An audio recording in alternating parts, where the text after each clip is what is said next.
Hi, happy Tuesday. It's not Tuesday when I'm recording this. But that's okay. Hi, everyone. Welcome back to the channel. I'm excited that you guys keep listening. I like recording these, they're fun. Today, what we are talking about is 3 mistakes that you are making when it comes to trying to build self belief and really going all in on yourself, on the person you want to be, on the life you want, on the goals you have, all those fun things. And so if you missed my masterclass that I did last week, you should DM me for the replay because it's really good. People are still messaging me days later with breakthroughs. So you should definitely catch that. I will just DM me on Instagram. But what I talked about is really I gave the foundationals for my process of going all in on yourself, going all in on your goals, going all in pedal to the metal when it comes, I'm mad that I said that, when it comes to creating the life and the identity that you really freaking want. Because there's no reason for any of us to not have every single thing we desire. There's no reason for us to feel like it has to be this like slog towards what we want, or that we're not worthy of it, or that we're not good enough for it. We get to have what we want always. And there's a process that I use to make that so for myself and my clients. And one of the things we talked about there, which we're going to talk about today, is the 3 things. I believe there are 3 things that are absolutely foundational that you need to have on lock to go all in on yourself and your goals.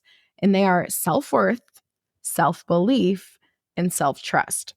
And the part that I really want to focus on today is that cute little self-belief part. And so many people think that they have the belief part down. And I think it's more evident when we're struggling with feeling worth, so the self-worth part, because when we're not feeling worthy of our goals, it's going to sound more of like, well, I don't feel worthy of that, or I don't think I'm good enough for that. That's a worthiness problem. That one's a little easier to identify. Same with the self-trust, the third foundational thing that you need. If you don't trust yourself to go all in, or if you don't trust yourself with the success, or you're feeling more of the imposter syndrome, or you don't keep your word to yourself, and that's why you don't go all in, is because you don't think you'll do the things you say you're going to do. That's more of a self-trust problem.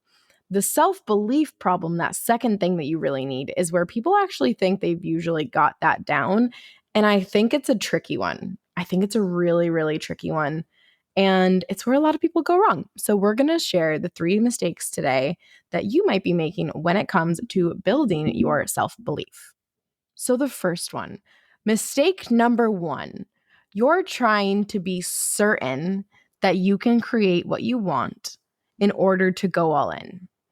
And so many of you guys are out here trying to be certain that you can create it before really going after it. And it keeps you in this limbo holding period. It keeps you in inaction, overthinking, doubt, and questioning.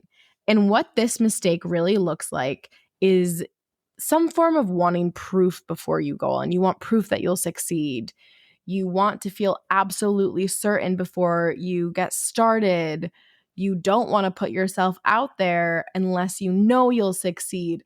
That's the flavor of not going all in with your self belief until you're certain. And so, if you find yourself doing a lot of tinkering, busy work, but not really taking the audacious action, pulling other people, overthinking or researching more than you're doing, you're taking action, this is a sign you're likely trying to be certain first when you never needed to be. Now, let me be very clear. You do not need to be certain about the success that you'll do it, about yourself, to go all in. You do not need 100% belief to go all in. Let me be so clear. What I like to say to my clients is that 51% of you just needs to be on board. And the 49%, the other 49% can be kicking and screaming, and it's almost always a lot louder. But 51% belief just means you're taking one foot and putting it ahead of the other. It's that simple.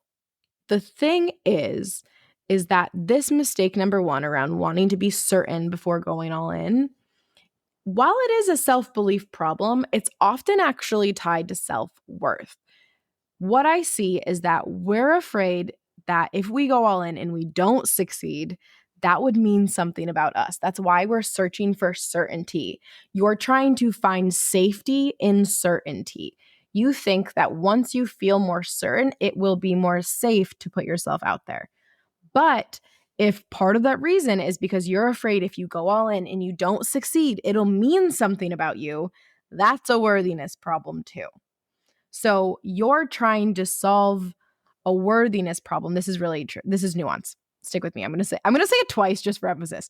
You're trying to solve a worthiness problem with building such high self-belief that you're certain, when you need to be solving it with worthiness solutions that we teach inside of Audacious. And so yes, you very likely do have a self-belief problem to some degree because you're not believing that it's okay. You don't believe in yourself enough to go after it, but it's also that worthiness problem because you're making it mean something about you. You just don't feel safe putting yourself out there. And when you feel so solid in your worth, in your value that you know it'll never mean anything about you, you'll actually feel safe enough to put yourself out there without the full 100% certainty. And then you need to get at it as a self-belief problem where you build your belief in the fact that you can do it. It won't mean anything about you and you can do it. That was a little nuanced. Go back and replay if you need to, or come ask me questions, of course, always in any episode if you have questions. But this kind of nuance is what we get at inside of my course Audacious. We will make it so that any self-belief problem, any self-worth problem, any self-trust problem, and any combination of it, anything you got going on in your beautiful little head, we're going to solve inside of Audacious so that it becomes so easy for you to full-time become that version of yourself with head-turning confidence who audaciously puts themselves out there and fully goes all in to create what they want. That is really what Audacious is about, is you becoming that person and creating everything that you want. And so that's kind of the nuance that's in there that we solve all of it for. You could have it solved within a week inside of Audacious. And so you don't need to be certain. Let me be clear. You don't need to be certain. What I'd rather have you be certain of, and this is kind of what I think. I'm certain that I'm powerful enough to create what I want. I'm certain that I'm going to go all in. I'm certain that it's possible. I'm certain that I'm going to do whatever it takes to stay in my empowering energy and self-worth and self-belief. I'm certain that it literally means 0, 0, 0 about me if I fail. You don't need to be certain you'll succeed to go all in. Stop trying to make it certain. You'll keep waiting and waiting and waiting. I'm almost never certain 100% when I go all in on something, and I've never needed to be because I have the self-worth, I trust myself, and I've built the self-belief. That's mistake number 1. Mistake number 2 is almost the opposite end of the spectrum, and we're gonna go all in on this. Mistake number 2 is that you're putting in exorbitant amounts of energy to create something, to go all in, to take action without having the belief in place. You have to believe it's possible for you to go after it, for it to be worth your energy to go after. So for example, let's say you put all this action and work and energy into this launch, and at the end of it, you didn't get what you wanted, and you think you did all the things, you did all the strategies, your content was great, your marketing was great. But if you didn't actually believe you could hit the big goal that you set, that's going to throw off everything, which is so annoying. It's so annoying and frustrating, but I've seen it happen so many times. Or like, oh, that's why you didn't create what you wanted. You had that belief that you didn't believe in yourself. Another example is you keep dating assholes, but you also think, for example, that there aren't any good partners left out there that are your age. So yeah, you're going to create that. So the thing that I'm really getting at is the mistake is that if you don't believe you can have it in the first place, if you don't believe there are any good people left out there, but you still keep dating and then getting angry about it, you see what I mean? You have to believe that it's possible for you. You don't have to be certain, but you do have to have some belief that you can create it. So I think a really relatable, myself included, example is just think about how many times you said you were going to go to the gym 5 times a week and you didn't even get it through week 1 going 5 times a week. It's not because you can't. You very well can. It's probably because you set a goal and didn't even believe that you could do it in the first place. You set a very lofty goal, a fancy goal, one that we really all want. But if you don't actually believe that you can create it, you won't do it. You're only going to be able to ever create what you believe in. That's what I really think. That's kind of one of my philosophies. I will not go into something without believing it's possible for me to create it and be strongly behind that possibility. Otherwise, all that we're doing is exerting a lot of energy, causing a lot of drama, giving yourself tornadoes and tornadoes of spirals around why can't we do this? Why isn't it working? Blah, blah, blah, blah. But you didn't believe in the first place. So I really want you to make sure your second mistake that you're not doing is that you're not putting in all this energy without actually believing you can create it. And I see this all the time with female founders. They are putting in energy, trying to sell. And then they got this core belief that they don't believe they can make a sale anyway. They don't believe they can have the 100K launch anyway. They don't believe that they can do $500,000 this year anyway. But part of their brain is not on board with that. Part of their brain wants it so badly. The desire for it is almost overriding the recognition that the belief isn't there. When if you just got the belief in the possibility of it first, you'd go so far. You'd go so much further. The thing that's really important here is from mistake number 1, you don't have to be certain at all, but I do want you to believe that it's possible. I want you to spend a lot of time in it's possible. A lot of what I spend time with you on inside of my course Audacious is really getting you very, very strong in your belief of what you can create. Again, you don't have to be certain you're going to succeed, but you're going to have such unwavering belief in who you are and what you can create that it makes it easier to succeed. It makes it easier to take big action when you have big belief. And so if you're someone who's not taking a lot of action, if you're doing a lot of overthinking, if you're doing a lot of self-sabotaging, if you're really sleeping on yourself and holding yourself back, this is a self-belief problem that we can solve so radically fast inside of Audacious. You can only take action as big as your belief. I'm a really big proponent of getting your belief level so far above the success that you want, so far above the goal that you even want, so that it makes it easy to hit that goal. This is a really big mistake that is so subtle and we solve so quickly inside of Audacious. So that's mistake number 2.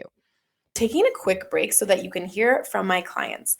I love what I've created with my clients and what they've been able to do from our coaching, but I don't want you to just take my word for it. Here's what some of my clients have had to say while working together. My confidence and self-belief has changed astronomically. Like, I literally used to spend 99.9% of my life in my head thinking thoughts that were not the sweetest, not the greatest, not the kindest.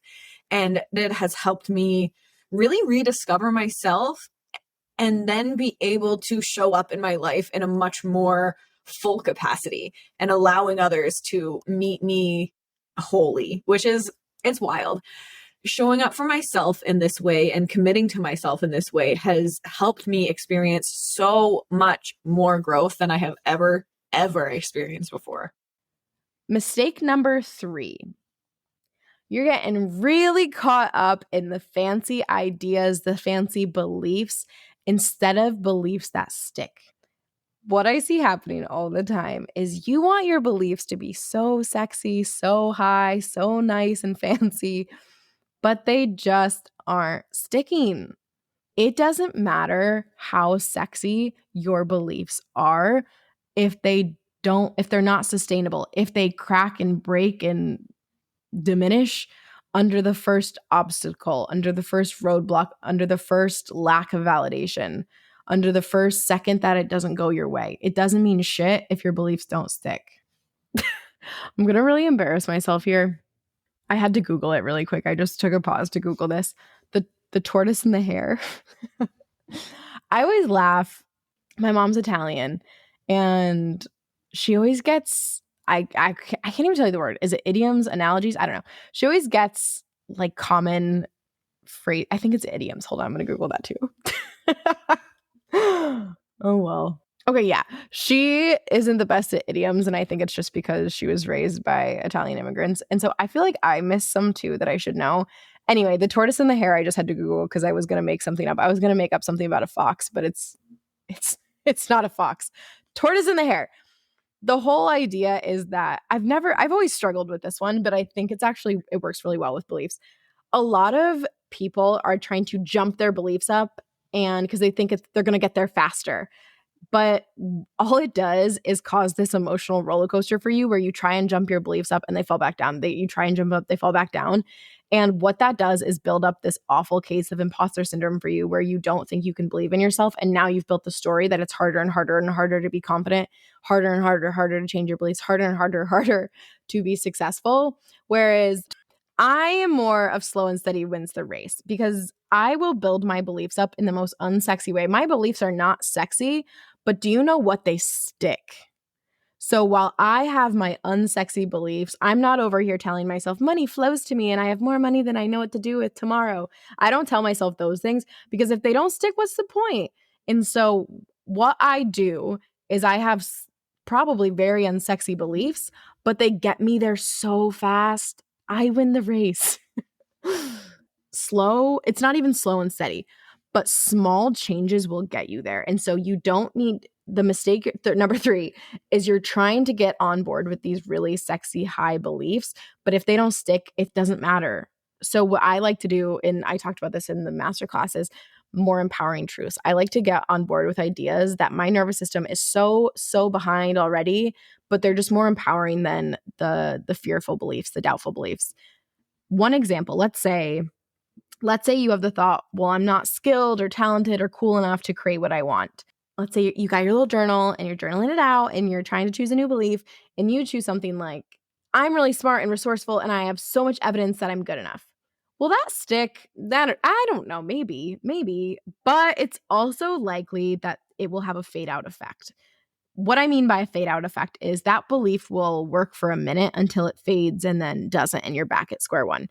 It's because, and this is what's really happening with mistake number three, it's because at the core of it, you're not actually getting at the fear. And the fear of that initial statement was, I'm not enough. The actual core fear was, I'm not good enough to create what I want.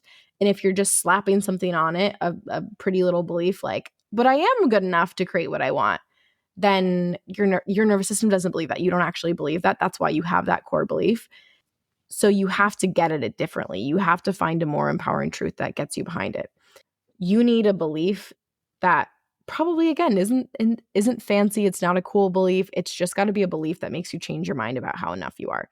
So something that's probably more what I would actually do here, something that's more beneficial is redefining what is good enough to create what you want, because you're saying you're not good enough to create what you want. Or beliefs could look like, my brain always underestimates how cool, talented, and skilled I am. Or I'm more than cool enough to have really cool friends. Or I've created some $700,000 while thinking that I'm not skilled enough. If I can do 700K with that, I can probably do $1 million too. Or I'm more than skilled enough to do XYZ. I'm more than talented enough to have done XYZ. Things like that where they're not as sexy, but you can get behind them. Another really big one I'll give another example is if you have the fear that you're scared to be seen online, you're afraid to put yourself out there. I'll see people all the time try and change it with, it's safe to be seen. Like, you don't believe that. You just said it doesn't feel safe to be seen. Or it's safe to be myself. Like, you don't believe that either. So something that will land far better is something like, I've seen a client say this. I brought an entire wedding to tears because what I say so deeply affects people. Or strangers always love hearing my story. Or it's really easy for me to make friends. That's getting at the fear of I'm scared to be seen in a different way that will overcome it. Or it's okay to be brave and afraid at the same time. You have to find the moral of mistake number three is you can't keep trying to jump up your beliefs. It won't work. You're going to stay in slow progress. When you try and get really high beliefs that don't stick, expect slow progress. When you get beliefs that maybe are unsexy, but you can get behind, expect really fast progress and success. You have to find what feels equally true to your fears, a belief that feels equally true to the fearful beliefs, but one that is more empowering. So that is mistake number 3, is you keep trying to jump your beliefs up when just let them be unsexy and let your results be sexy and speak for themselves. That's what I do. So those are the 3 mistakes. Number 1, you are trying to be certain before you go all in. Number 2, you don't actually believe it's possible. So you're just expending a lot of energy, but not actually going all in at all because you don't believe. And mistake number 3 is you're trying to get your self-belief so high that it's not sticking and you're staying stagnant. Inside of my course, Audacious, we are going to help you change every little thing that is keeping you in slow progress, stuck, feeling underconfident, and we are going to build up your worth to be absolutely unshakable. We are going to build up your belief to be so freaking unwavering in who you are and what you can do. And we're going to build up your self trust to be unapologetic. And the result of nailing those 3 things is that you will become someone who is unrecognizably confident and goes all in on themselves and what they want to create. Inside of Audacious, we have 50 plus trainings on building belief, on self-trust, self-talk, self-worth, on creating that head-turning confidence, on audaciously putting yourself out there, on becoming fearless. And the big kicker in this course is that I'm giving you my process to go all in. This process has created so much for me. It's created hundreds of thousands of dollars. It's how I manifest money. It's how I manifested my boyfriend. It's how I've moved abroad. It is how I travel 2 to 4 international trips per year. It's how I make the money that I want to make in a short period of time so I can go take big trips. It's made me so much. It's created so much for my clients. And I'm just so, so, so excited for you to have it. And so Audacious is $1,111. We also have payment plans starting at $333. So you can jump right in. So in addition to those 50 trainings, we also have monthly confidence calls, which means every single month for the rest of your life, how exciting, you can hop on a call with me and I will answer any questions that you have around confidence. And we'll talk about anything that's standing in the way of you going all in on your most audacious goals. We will also have a Slack community channel. Think of free, kind of like a free channel where you can meet people, you can share what your breakthroughs and celebrations are. We're going to have a channel in there that's just for me to give prompts, for me to give riffs, for me to pop in with exclusive content that's going to be really exciting and help you become someone who is unrecognizably confident. And I'm just so excited. This is the best. I really genuinely believe this is the best thing I've ever created. And let me say, when you hop in before Wednesday night at 11:59 p.m. EST, you will also get Audacious All In, which is a 2-week mini mind where every single day for 2 weeks, I am going to be coaching you in Slack, in our Slack channel, providing you exclusive riffs and coaching you on any sort of fears, blocks, obstacles, unhelpful patterns that are in your way of going all in. So, what we are going to do in those 2 weeks is raise your self worth, raise your self belief, raise your self trust, and work through the blocks that are keeping you from believing that you can go after what you want and are what are keeping you from creating it. Those 2 weeks are going to be some of the most powerful coaching you've ever received, and it's literally just a bonus, which is so, so, so exciting. So, you get 2 weeks of that mini mind free. Literally all you have to do is buy and you get 2 weeks of coaching from me, basically one-to-one coach, which is really exciting. You get the 50 trainings, you get the monthly calls for life and the Slack channel. So make sure you join before Wednesday night, October 25th, 11:59 p.m. EST to get the 2 weeks of bonus coaching. I'm so, so, so excited for this. I'm going to put the link in the show notes so that you can hop in and get that bonus and grab Audacious. And I hope you love this episode. I'd love to see you. Okay, here's the thing. If you love the Bank on Her, if you love the podcast, I'd love for you to screenshot this episode, share it on your stories, tag me, tell the world about it, tell them to get in Audacious too. Give the podcast 5 stars. Okay, thanks. I'll catch you on the next episode. Bye.